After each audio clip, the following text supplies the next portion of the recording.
ખરેખર ખૂબ દુઃખની વાત કહેવાય કે આખા વિશ્વનું ભરણ પોષણ કરતા ખેડૂતને આજે પોતાના હક અધિકાર માટે રોડ રસ્તા ઉપર આવવું પડે.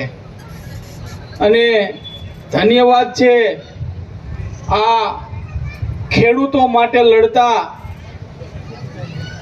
પોતાના જીવની ચિંતા કર્યા વગર છેલ્લા 8 દિવસથી અન્નનો ત્યાગ કરી જ્યાં સુધી ન્યાય ન મળે ત્યાં સુધી અડગ રીતે લડી રહ્યા એવા તમામ યોદ્ધાઓને પ્રથમ તો નમન. આજે ખેડૂત સેવા સંગઠન ગુજરાત તરફથી અમે જ્યારે રેલી હતી ત્યારે પણ સમર્થનમાં ત્યાં પહોંચ્યા હતા અને આજે સંપૂર્ણપણે સમર્થનમાં તનમન ધનથી અમારું ટ્રસ્ટ અને બાપુએ નિર્ધાર કર્યો કે આપણા માટે, ખેડૂતો માટે લડતા ખેડૂતોના દર્શન કરવા અને એને આપણે મદદ કરવા અર્થે જવું છે. ત્યારે સવારથી જસદણના જંગવડથી બાપુના આદેશ પ્રમાણે ખેડૂતો સાથે અહીંયા પધાર્યા. આ પ્રશ્ન માત્ર આ વિસ્તારનો જ નહીં, અમારા વિસ્તારની અંદર પણ પવનચક્કીઓ વાળા બળજબરીથી ખેડૂતોના ખેતરમાં ખેડૂતોની મંજૂરી હોય કે ન હોય, ખેડૂતોને ડરાવી ધમકાવી અને વીજળીની લાઈન પસાર કરે છે અને ઘર્ષણ કરે છે અને પોલીસના ખોટા કેસ કરી ખેડૂતને ક્યાંક ક્યાંક ખૂબ દુઃખી કરે છે. પણ આ સરકારે એ ન ભૂલવું જોઈએ. આપણા સરદાર વલ્લભભાઈ પટેલે કીધું છે કે જ્યાં સુધી ખેડૂતનું ઝૂંપડું નહીં બચે ત્યાં સુધી તમારા આરામના બાંધેલા આ ઝૂંપડા પણ નહીં બચે.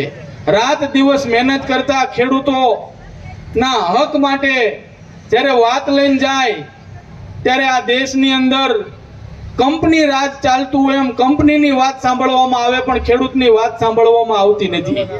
ભારતની અંદર એકવાર આપણે ભૂલ કરી અને કંપનીને વેપાર અર્થે અહીંયા બોલાવી અને 200 વર્ષ આપણી પ્રજાને ગુલામ બનાવી.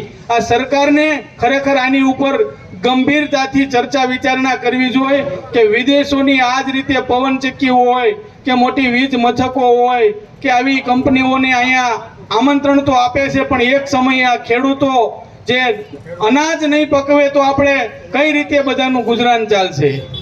તો આજે જેતપર ગામના ખેડૂતોના વિસ્તારની અંદર જે કાંઈ પ્રશ્ન છે, હિતેશભાઈએ પણ અમને કીધું કે હવે સમગ્ર ગુજરાતના ખેડૂતોની લડત છે આ.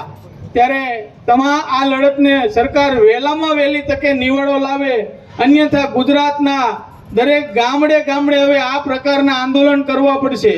કારણ કે ખેડૂતનું ખૂબ શોષણ થાય છે, ખેડૂતની વાત સાંભળવામાં આવતી નથી અને માત્ર ને માત્ર ખેડૂતોને ડરાવી ધમકાવી અને મોટી પાણીની પાઇપલાઇન હોય, મોટી નહેર હોય, મોટા મોટા થાંભલા હોય, ખેડૂતની કિંમતી જમીનની અંદર ખૂબ બરબાદી થઈ રહી છે.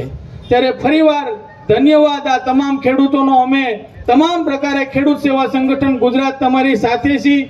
અમે પણ સરકારને પત્ર લખ્યો છે કે વહેલામાં વહેલી તકે આ નિવાડો આવે, અન્યથા તારીખ 30 થી અમે પણ વિછ્યા મુકામે આ જેતપુર ગામના તમારા માટે અમે અમારા તાલુકા મથકે ઉપવાસ આંદોલન કરવાના છીએ. જય જવાન, જય કિસાન.